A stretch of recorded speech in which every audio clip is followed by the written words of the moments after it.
Welcome to the banker lamp. Please enjoy the video.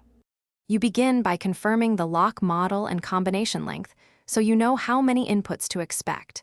This matters because 3- and 4-digit sequences behave differently.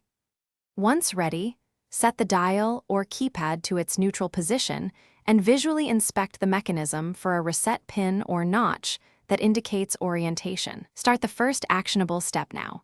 Enter the first digit or rotate to the first number slowly while feeling for a subtle give in the mechanism that signals partial alignment.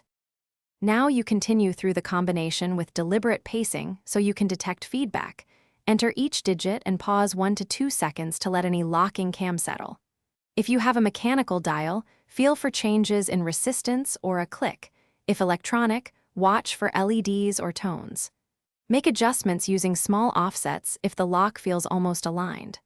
Once you detect partial movement, repeat those nearby digits to confirm and narrow the correct sequence using elimination rather than random guessing. To finish, apply steady pressure to the shackle or handle as you enter the final digit so the mechanism can disengage smoothly. If it turns, pull open immediately and check operation. If it fails, make sure batteries are fresh in electronic locks and try the factory default code or a known offset. For mechanical locks, try small incremental adjustments around the detected clicks. If still stuck, inspect for debris, use a thin shim to relieve binding, or consult the manual for model-specific recovery steps. Thanks for watching. If this was helpful, leave a like and consider subscribing. See you next time.